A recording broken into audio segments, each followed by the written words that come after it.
नमस्कार, जनता टीवी देख रहे हैं आप। आपके साथ मैं हूं अंजलि भंडारी और रुक करेंगे इस बीच आ रही है एक बड़ी खबर की और बड़ी जानकारी आ रही है, वो आपको बताने जा रहे हैं।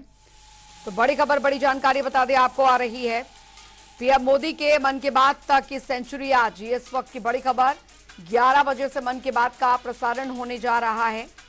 देश भर में 4 लाख केंद्रों पर इसका प्रसारण होगा।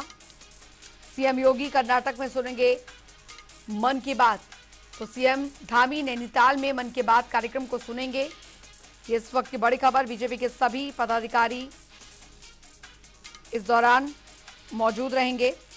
मदरसों में भी सुना जाएगा प्रधानमंत्री नरेंद्र मोदी की मन की बात के कार्यक्रम को। ये इस वक्त की बड़ी खबर आपको बता रहे हैं। देश भर में 4 लाख केंद्रों पर इसका प्रसारण जो है वो किया जाएगा। बड़ी खबर आपको बता रहे हैं, बड़ी जानकारी आपको यहां पर दे रहे हैं। तो मन की बात कार्यक्रम का जो आज 100वां एपिसोड प्रसारित यहां पर होने जा रहा है, बड़ी जानकारी आपको यहां पर दे रहे हैं। और इसका सीधा जो प्रसारण है वो होगा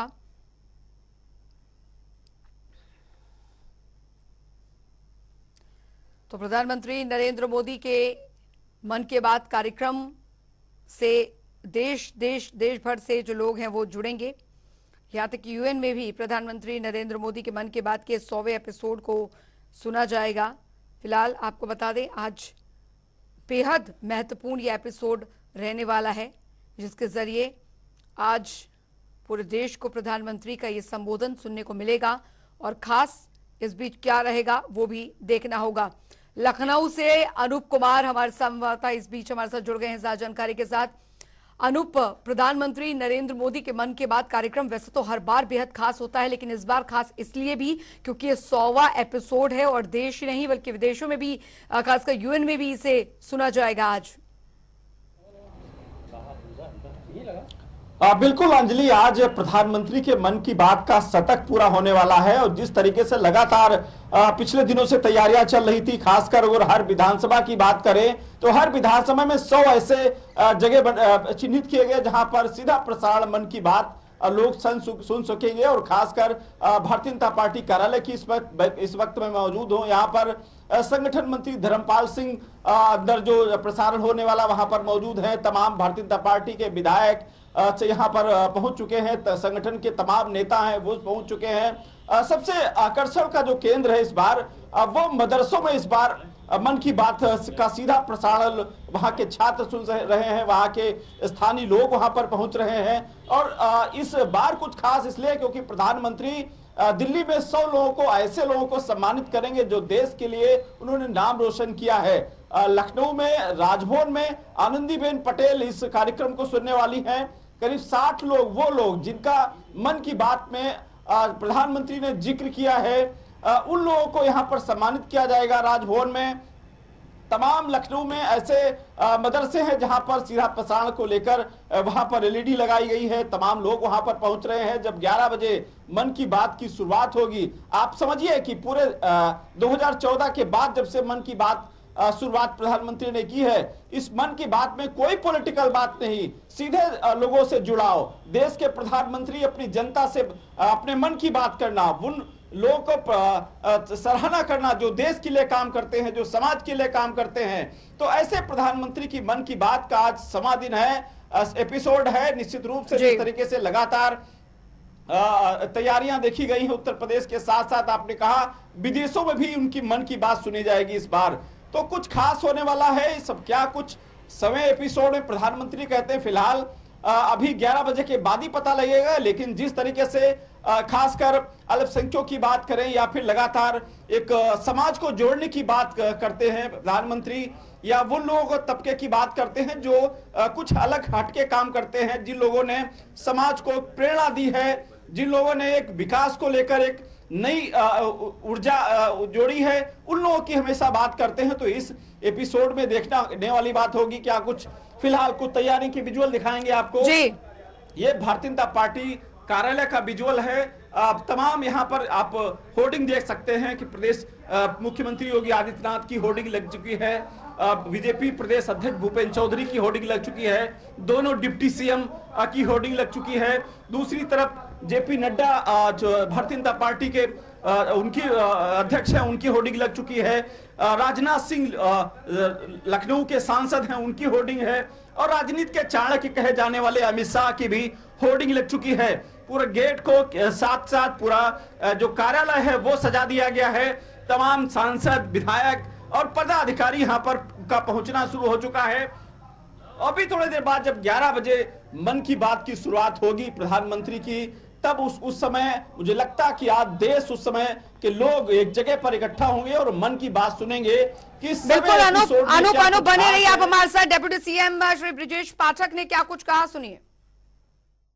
नरेंद्र मोदी जी ने जिस ढंग से अद्भुत काम किया है, ये दुनिया में ऐसा कोई भी लीडर शायद नहीं मिलेगा जो समाज के विभिन्न क्षेत्रों में उल्लेखनीय काम करने वाले व्यक्तियों के बारे में, महानुभावों के बारे में मन की बात के कार्यक्रम में चर्चा करना, उन अद्भुत प्रयोगों को जनता के बीच में लाना और उनका सम्मान करना। मुझे लगता है कि अभिनव प्रयोग है ये। आज हम सब कार्यकर्ता विभिन्न बूथों पर आदरणीय प्रधानमंत्री जी की मन की बात को सुनेंगे। इस कार्यक्रम को ऐतिहासिक ढंग से सेलिब्रेट भारतीय जनता पार्टी कर रही है। और सबसे अच्छी बात यह है कि उन 100 व्यक्तियों को माननीय प्रधानमंत्री जी आज सम्मानित भी करने वाले हैं। मैं सभी सम्मानित होने वाले व्यक्तियों का बहुत बहुत अभिनंदन करता हूं। और संवाददाता नवीन शुक्ला भी हमारे साथ इस बीच जुड़ गए हैं ज्यादा जानकारी के साथ। नवीन, फिलहाल मन की बात कार्यक्रम को सुनने के लिए जगह जगह पर बीजेपी द्वारा तमाम केंद्र जो हैं वो बनाए गए हैं। फिलहाल आपके वहां पर किस तरीके की तैयारियां की गई हैं? जी अंजलि, निश्चित तौर पर प्रधानमंत्री नरेंद्र मोदी के मन की बात का जो कार्यक्रम है उसका 100वां संस्करण पूरा होने जा रहा है। कहीं ना कहीं बीजेपी में इसको लेकर उत्साह भी देखने को मिल रहा है।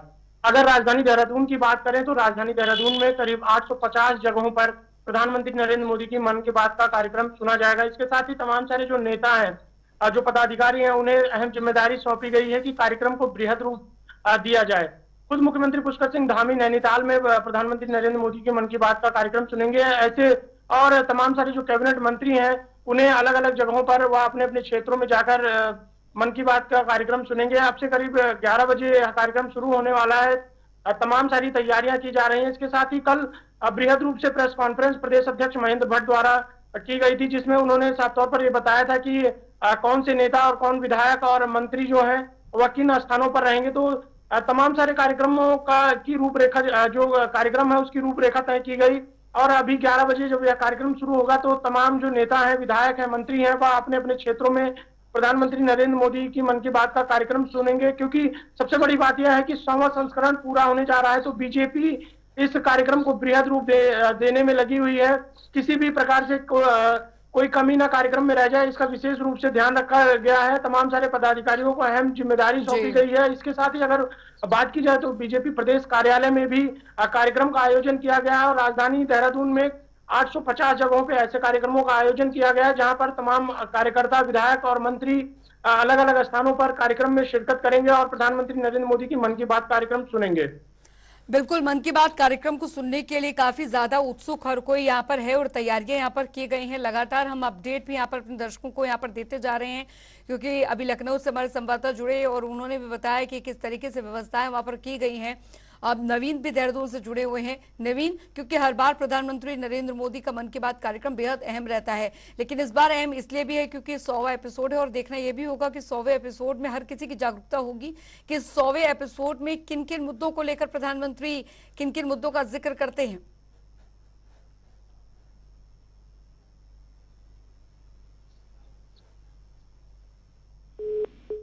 नवीन, आपको मेरी आवाज मिल पा रही है? नवीन, आप मुझे सुन पा रहे हैं?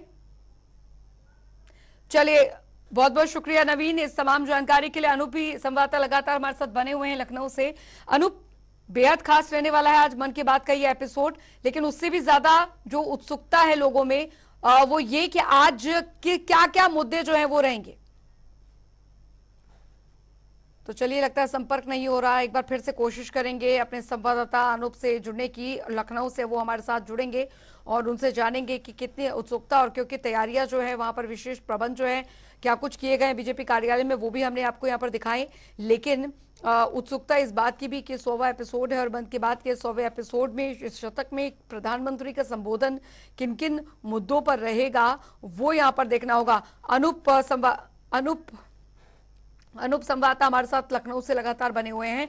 अनूप, बहुत महत्वपूर्ण हो जाता है कि आज 100वें एपिसोड में किन किन मुद्दों को लेकर प्रधानमंत्री नरेंद्र मोदी जिक्र करेंगे। और देखिए, ये फिलहाल अभी 11 बजे के बाद पता लगेगा कि मुख्यमंत्री ने प्रधानमंत्री ने मन की बात में किन किन चीजों को उठाया है, किस पर बात करने वाले हैं। लेकिन अभी अगर पिछले जो प्रसारण की बात करें मन की बात को लेकर के, उन्होंने जिस तरीके से समाज के हर वर्ग को लेकर के, चाहे विद्यार्थी जीवन की बात करें या फिर जो समाज में एक बेहतर काम किया है, एक प्रेरणादायक काम किया है, उसको लेकर वो जिक्र करते हैं और लगातार ऐसे लोगों का सम्मान भी करते हैं। वो चाहे पुलिस विभाग का काम सराहनीय हो या फिर समाज के वो हर व्यक्ति का जो कमजोर है लेकिन उसकी लगन और मेहनत की वजह से एक प्रेरणा बन चुकी है। ऐसे जो चीजों को, ऐसे जो समाज के लोगों को उठाने का काम करते हैं। और आपने देखा होगा कि जितने भी एपिसोड अब तक प्रधानमंत्री ने मन की बात किया है, आज शतक पूरा कर रहे हैं। ऐसे में तमाम समाज के उन लोगों को प्रेरणा स्रोत बने हैं। उनकी प्रेरणा से तमाम लोग प्रभावित होकर के आज बेहतर काम कर रहे हैं। तो ये सब चीजें उनके मन की बात की कहीं न कहीं जो फायदे हुए हैं वो भी तमाम समाज के लोग हैं। और यही वजह है कि आज प्रधानमंत्री ऐसे 100 लोगों को सम्मानित करने जा रहे हैं दिल्ली में, जो समाज के लिए एक प्रेरणा बने हैं, समाज को लेकर एक बेहतर काम किया है और साथ साथ देश का भी नाम रोशन हुआ है। ठीक उसी प्रकार से लखनऊ में जो कार्यक्रम, सबसे बड़ा कार्यक्रम राजभवन के आंगन में रखा गया है, वहां पर राज्यपाल आनंदीबेन पटेल के साथ तमाम वो लोग रहेंगे जिनका जिक्र अपने मन की बात में प्रधानमंत्री ने उनका उल्लेख किया है, उनकी बात की है। ऐसे लोगों को वहां पर बुलाया गया है और सम्मानित किया जाएगा। जब अपने से और बड़े या फिर अपना गार्जियन को इस तरीके से किसी को शाबाशी देता है या फिर प्रेरणा बनता है, तो निश्चित रूप से उसके, चाहे देश की जनता हो या फिर परिवार का सदस्य हो, उसके अंदर कहीं न कहीं वो जोश आता है, वो काम करने की इच्छा शक्ति बढ़ जाती है। बिल्कुल, यही जोश आज देखने को मिल रहा है हर जगह। बहुत बहुत शुक्रिया अनूप इस तमाम जानकारी के लिए। एक और बड़ी खबर की रुख करेंगे, बड़ी जानकारी आ रही है वो आपको बताने जा रहे हैं। तो अमेठी से बड़ी खबर, अमेठी दौरे पर स्मृति ईरानी इस वक्त की बड़ी खबर, कई कार्यक्रमों में शिरकत करेंगी। तो अमेठी दौरा स्मृति ईरानी का बेहद महत्वपूर्ण रहने वाला है। अमेठी दौरे पर रहेंगी स्मृति ईरानी, कई कार्यक्रम में शिरकत भी करेंगी। कार्यकर्ताओं के साथ मन की बात कार्यक्रम को भी यहां पर ही सुनेंगी। कार्यकर्ताओं के साथ मन की बात कार्यक्रम को सुनेंगी स्मृति ईरानी। इस वक्त की बड़ी खबर आपको बता रहे, निकाय चुनाव को लेकर करेंगी कई बैठकें। ये इस वक्त की बड़ी खबर, अमेठी दौरा स्मृति ईरानी का बेहद महत्वपूर्ण रहने वाला है। अमेठी से बड़ी खबर, कई कार्यक्रम जिनमें शिरकत करेंगी स्मृति ईरानी। ये बड़ी खबर, कार्यकर्ताओं के साथ सुनेंगी मन की बात कार्यक्रम को भी।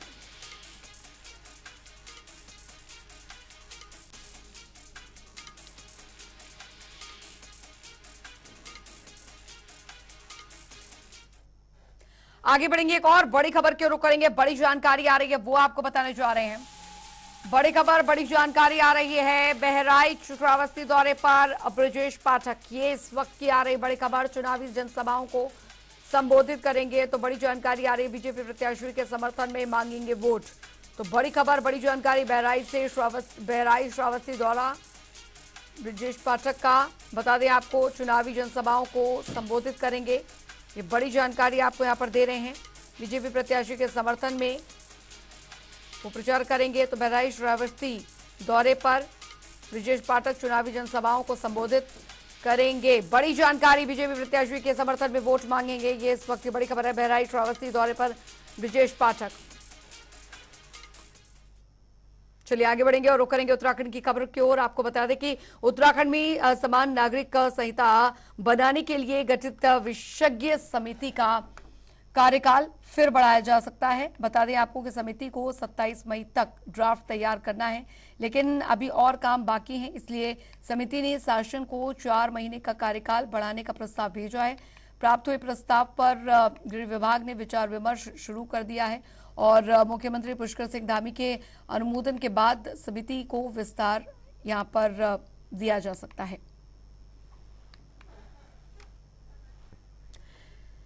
संवाददाता नवीन शुक्ला हमारे साथ इस बीच जुड़ गए हैं ज्यादा जानकारी के साथ। नवीन, फिलहाल क्योंकि समिति के कार्यकाल को और बढ़ाने के यहाँ पर बात चल रही है, फिलहाल इस पर क्या चल रहा है काम?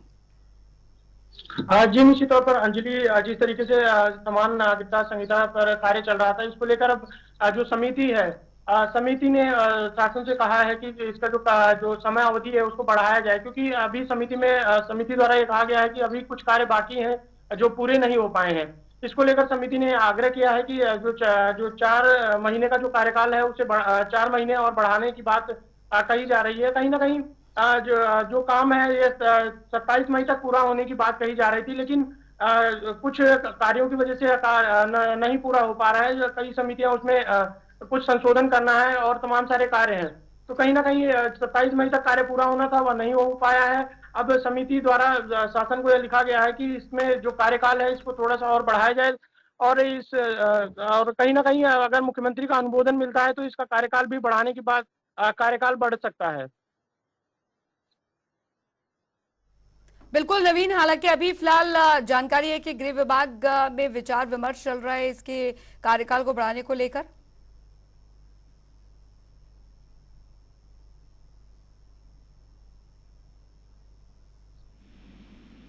नवीन, आपको मेरी आवाज मिल पा रही है?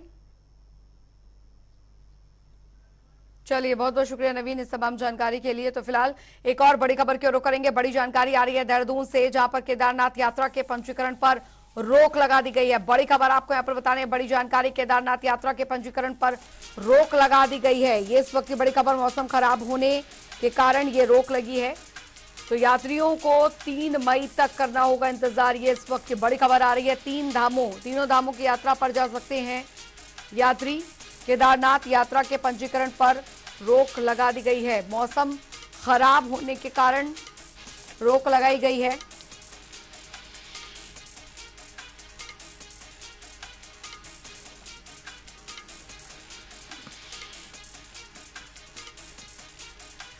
बड़ी खबर, मौसम खराब होने के कारण ये रोक लगाई गई है ताकि किसी भी तरीके की कोई अनहोनी ना हो जाए। यात्रियों को 3 मई तक करना होगा इंतजार।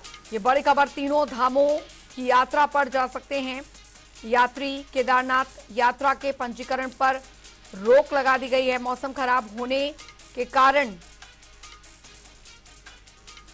ये रोक लगाई गई है।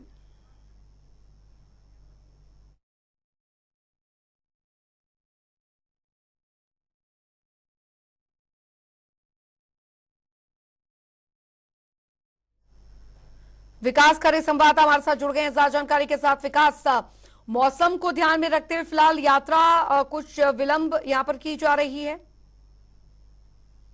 बिल्कुल अंजलि, अगर बात करें तो उत्तराखंड चारधाम यात्रा की, तो जब से चारधाम यात्रा शुरू हुई तो कहीं न कहीं जो तीर्थ यात्री वो लगातार उत्तराखंड चारधाम यात्रा के लिए दर्शन करने के लिए पहुंचे। लेकिन खराब मौसम की हम बात करें तो पिछले 12 दिन से जो है केदारनाथ में रुक रुक कर बर्फबारी हो रही है, जिसको लेकर कहीं न कहीं जो मौसम है वो भी कहीं न कहीं तीर्थ यात्रियों की परीक्षा ले रहा है। इसके साथ ही पूरी तरह से जो है एसडीआरएफ की जो टीम है वो भी पूरी तरह से मुस्तैद है और जो मौसम विभाग की टीम है वो भी पूरी तरह से मौसम पर जो है अलर्ट बना हुई है। तो ऐसे में जो फिलहाल अभी 30 फरवरी से आने वाले 4 दिन तक जो है साफ तौर पर मौसम विभाग ने संभावना जताई कि इन 4 दिन में जो भारी बर्फबारी और तेज तूफान की संभावना जता दी गई है, जिसको लेकर पंजीकरण पर जो है 4 दिन के लिए रोक लगा दी गई है। तो कहने के यात्रियों की फिलहाल मुश्किल भी यहाँ पर बढ़ी है। हालांकि अगर हम बात करें केदारनाथ या चारों धाम की, तो कहने के वहां ठंड का फिलहाल माहौल बहुत ज्यादा है।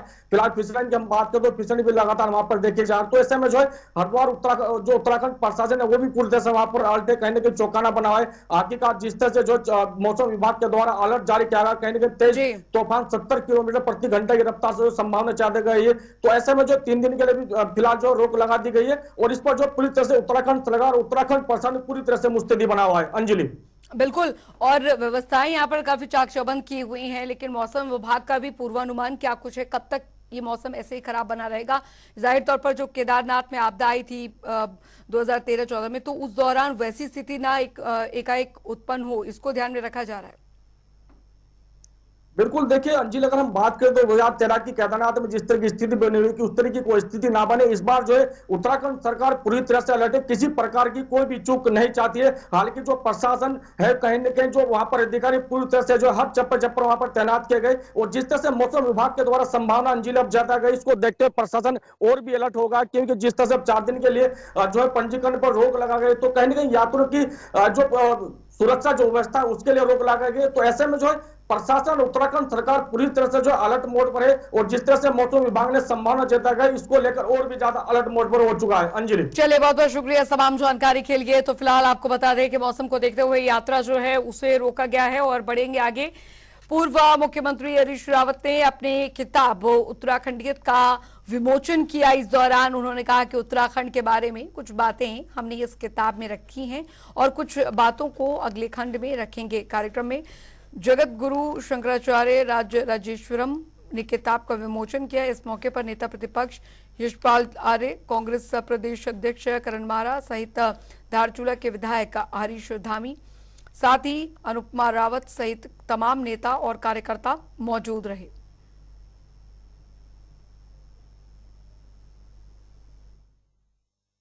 इसमें लोकतंत्र के ऊपर किस तरीके से प्रहार हुआ और किस तरीके से उत्तराखंड के ऊपर प्रहार हुआ वो जरूर मैंने जिक्र किया है, और कांग्रेस ने किस तरीके से मिल करके उस प्रहार का सामना किया उसका भी मैंने जिक्र किया है। और मैं समझता हूँ भाजपा के दोस्त इस किताब को पढ़ करके लाभान्वित में वही है जो उत्तराखंड की आत्मा है, उसके कुछ पहलुओं को, कुछ जो है जो यहाँ की जीवन की आवश्यकता है उनको हमने इंगित करने की कोशिश की है। जिस रूप में ये उत्तराखंड बन करके उभर करके आया है उन बिंदुओं को हमने सहेजने की कोशिश की है। चलिए इसी के साथ इस बुलेटिन में अभी के लिए फिलहाल इतना ही। वक्त एक छोटे से ब्रेक का, बने रहिए जनता टीवी के साथ।